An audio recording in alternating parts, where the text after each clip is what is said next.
мен саған тыртығым қалай пайда болғанын айтып бердім. Жоқ, айтпадым. Ол кезде мен Каиннан сәл үлкен едім. Арыстан сақшыларына жетекшілік етіп жүрген кезім болады.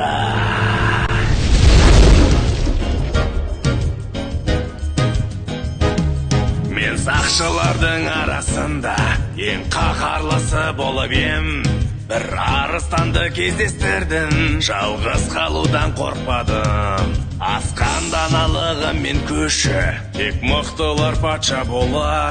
Сен ырылыңмен, мен ақылмен, бір жерін билейміз деді. Ұсын оның қасық деп қабылдадым мен ойланбай. Бір кезде оның жылан досы маған қарай атылды. Осылай пайда болды мендегі тыртық. Сақшыларды басқарған кезде орындадым айтқандарын. Ашуға булыққан кезімде аралда боларды жойдан. Тоқтатқаным үшін сол сатқындықты мен бәрінен мақтау күттім. Муфаса түріме қарап ызғар деген есім берді. Осылай пайда болды мендегі тыртық. Кек алу туралы жоспарым дәл сол кезден басталды. Екінші жоспарымда мен Муфасаны өлтірдім.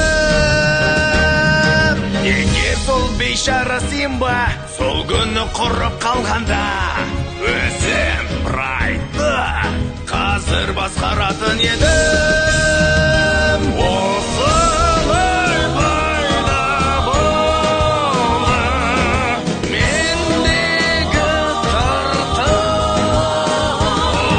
Осылай пайда болды мендегі тыртық. Демек, солай болған екен ғой. Иә, көрдің бе, Ушари?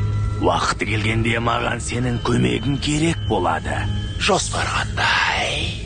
Каин аралын бұдан бұлай басқара алмайтындай етуіміз керек. Каинда өз тыртығын мен сияқты алатын күн туды. Иә.